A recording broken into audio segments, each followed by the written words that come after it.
Donald Trump is fed after his former campaign chief was charged as a part of an investigation into Russian interference in last year's election, an ex-aide has said.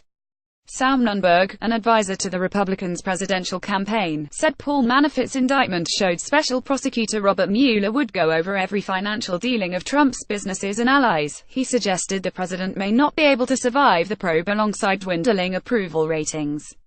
Mr. Manafort and business associate Rick Gates are under house arrest after pleading not guilty to 12 charges including money laundering and conspiracy to defraud the U.S. As part of the same investigation, Mr. Trump's former foreign policy advisor George Papadopoulos has admitted making false statements to the FBI about his contact with the Russian government.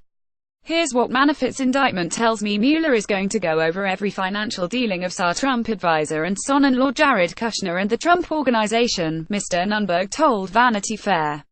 Referencing the president's worst approval rating since his election, he added Trump is at 33% in Gallup. You can't go any lower. He's fed. The results of Gallup's latest tracking poll were gathered before it had emerged. Mr. Mueller's team had filed indictments against 3 of his former campaign staff. The survey found 63% of Americans were unhappy with the president's performance.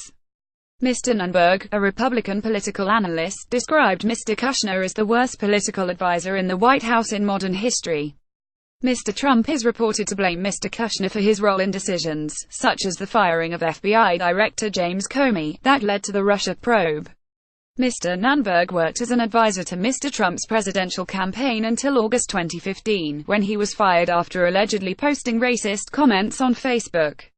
He was later accused of breaching a confidentiality agreement by leaking a story about tensions within the campaign. He claimed the allegation was an attempt to silence him after he endorsed Ted Cruz. Mr. Trump sued for $10 million, £7.5 million, but the dispute was settled out of court. Reuse content.